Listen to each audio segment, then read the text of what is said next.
Heute bin ich in besonderer Mission unterwegs. Minimal-Tackle. Naja, Minimal-Tackle mit dem Futterboot. Aber ja, denn heute möchte ich ein bisschen einen Vergleich machen zwischen der Waterwolf 1.1 und dem Nachfolgemodell der 2.0. Gab es ja lange nicht. Viele haben darauf gewartet. Manche haben nicht mehr daran geglaubt, dass es überhaupt noch wieder eine neue Variante geben wird. Die 1.1 hatte tatsächlich relativ viele Probleme, was Undichtigkeiten, Leseprobleme von Karten und sowas anging. Bin gespannt, was die nächsten Wochen, Monate zeigen, so an Rückmeldungen, ob es da weiterhin Probleme gibt. Denn an sich, das Gehäuse ist 1:1 geblieben, da erkennt man keinen Unterschied. Die Platine, die hat sich definitiv verändert. Durch dieses transparente Gehäuse erkennt man das ja. Wenn wir jetzt statt mit HD, mit Full HD auf 3,5 Stunden kommen, dann hat Waterwolf seine Sache meiner Meinung nach richtig gemacht.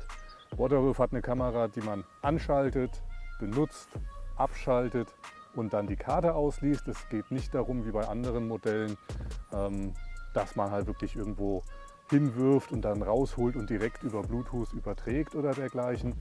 Die ganzen Systeme haben aber auch keine lange Aufnahmezeit. Da kommt man häufig nur auf ungefähr eine Stunde. Das ist natürlich dann, wenn ich einen Platz überwachen will, längere Zeit, ist das nicht das Richtige. Deswegen, meine Lieblingskamera ist die Waterwolf. Was einen Vergleich angeht mit Spydro, mit GoFishCam, viele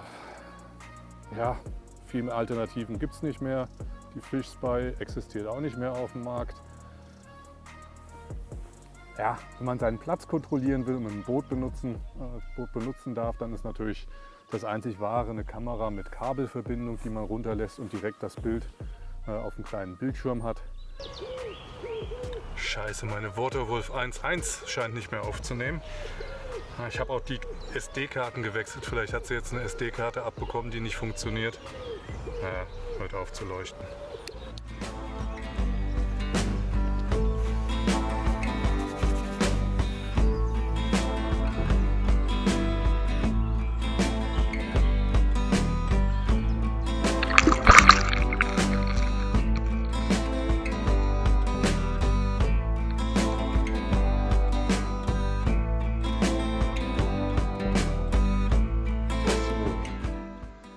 Beide Waterwolves nehmen jetzt auf. Keine Ahnung, ob ich euch den Ton vom Mikrofon zeigen kann. Mikrofonöffnung ist eigentlich ja normalerweise unter dem Deckel. Das heißt, jetzt könnte es relativ gut zu verstehen sein, was das Mikrofon an sich aber mir unter Wasser groß bringen soll. Also ich hatte noch keine Aufnahmen, wo ich gesagt habe, der Ton ist toll. Es war einfach immer nur irgendwelche Geräusche, sag ich mal.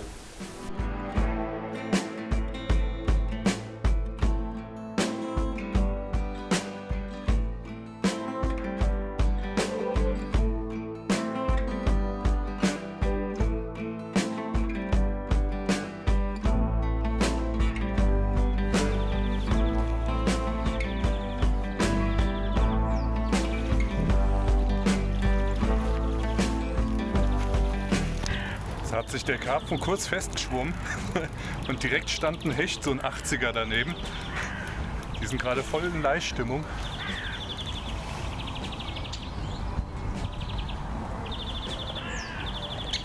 Leider war das jetzt die Route ohne Waterwolf.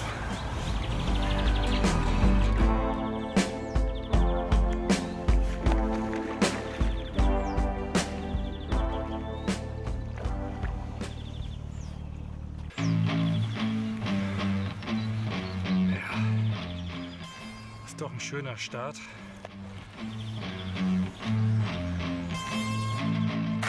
Ja, schauen wir uns die Bedienelemente an. Jeder, der die alte Waterwolf hatte, egal ob 1.0 oder eben die 1.1, Ja, da hat man immer die gleichen Bedienelemente gefunden. Das bedeutet eigentlich einfach SD-Karte einschieben und ja, mit einem Hebelchen auf Aufnahme schalten und dann hat die Kamera gestartet und mit dem Blinken hat sie dann angezeigt, sie nimmt auf.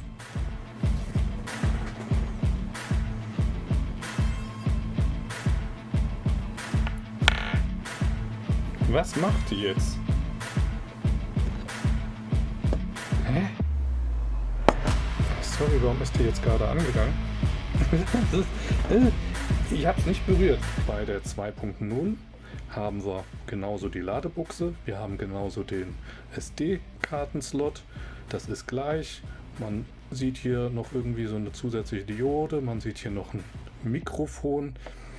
Pünktchen, der da angezeigt ist und beschriftet ist. Und dann haben wir den On-Off-Knopf und Aufnahme-Pause-Knopf. An sich hat man aber trotzdem nicht mehr Funktion. Na, denn auch mit der alten hat man einfach den Schieberegler auf Aus geschaltet. Damit war die Aufnahme unterbrochen und man konnte weitermachen, indem man eingeschaltet hat. Das heißt,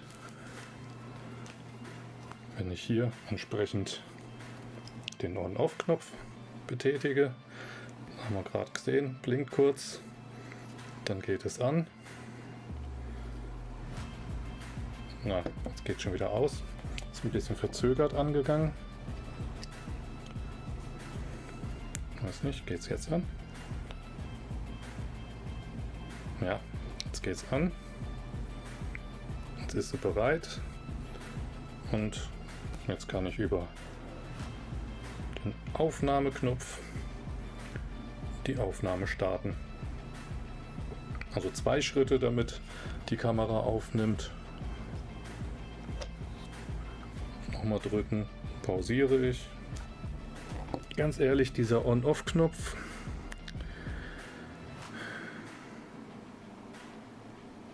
geht mir ein bisschen auf den Sack. Ich sehe auch nicht, dass die in irgendeiner Form grün, gelb oder rot blinkt. Also ich glaube, so mancher Funktion jetzt noch nicht so richtig. Vielleicht habe ich hier auch ein Modell, was nicht so, ja, so ganz will. Und man sieht, einmal klopfen reicht bei mir schon und das schaltet aus.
Das Fazit.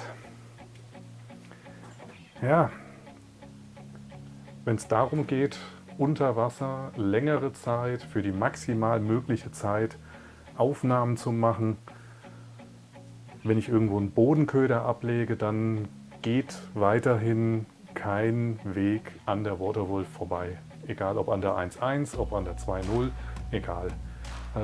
Bei der Aufnahmequalität muss ich tatsächlich sagen, dass ich jetzt ein bisschen enttäuscht war von der 2.0. Die 1.1 hat bei Nahaufnahmen das schärfere Bild gegeben. Die 2.0 war bis fast zum halben Meter, hat die noch die Pflanzen, die ich aufgenommen habe, unscharf dargestellt. Die 1.1 war dafür in den Farben ein bisschen knallig, ein bisschen drüber. Kann aber auch natürlich gefallen, dass es so ein bisschen drüber ist. Die 2.0 war dagegen so milchig trübe, auch wenn die 2.0er natürlich im Bild aufgrund der Auflösung viel mehr Details gezeigt hat. Ja, die 1.1er war auch gerade so im Graufarbbereich, wurde die sehr schnell rabenschwarz, also so richtig schwarz.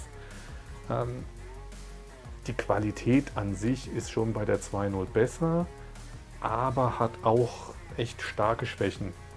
Ich hoffe, dass das einfach dem Bild unter Wasser zugutekommt, dass wirklich diese Voreinstellung tatsächlich ein Pluspunkt ist unter Wasser, um da näher an der Farbrealität dran zu sein. Meine Batteriestandsanzeige, das war dieses kleine Löchlein mit diesem Blitz, was man gesehen hat, da leuchtet nichts. Die Taste On-Off ist bei mir ein Kack, kann man nicht anders sagen. Wie sieht es bei euch aus? Habt ihr Probleme, andere Probleme mit der Kamera? Habt ihr Undichtigkeiten, wie es bei der 1.1er aufgetreten ist, oder hat das Waterwolf in den Griff bekommen? Ich hoffe, dass wirklich Waterwolf auch noch mal so ein Ersatzteil-Kit mit diesem Schleppsystem anbietet, mit Dichtungen, vielleicht dann auch mit so einem Schwimmkörper. Also da fehlt noch ein bisschen was. Alles andere, alles was alt ist, von der 1.0, 1.1er ist ja weiterhin komplett kompatibel aufgrund wirklich 1:1 identischen Gehäusen. Ich habe in der 2.0 eine 64 GB Karte. Man kann bis 128 GB da drin verwenden. In der 1.1 geht es bis 32 und leider war die eine Karte nicht lesbar. Deswegen konnte ich heute jetzt keinen Vergleichstest unter Wasser filmen, wäre auch nochmal ganz interessant gewesen. Aber das werde ich nachholen und dann in meine kommenden Videos, meine Angelvideos auch mit reinnehmen und da nochmal drauf eingehen. Deswegen lasst gerne ein Like bzw. folgt dem Kanal, dann werdet ihr das auch sehen und nicht verpassen. Da werde ich auf jeden Fall in den nächsten Wochen die Waterwolf noch verstärkt einsetzen, solange das Wasser klar ist. Und schreibt die Kommentare, stopft sie voll mit euren Erfahrungen zur 2.0. In diesem Sinne, viel Erfolg am Wasser und macht's gut. Tschüss.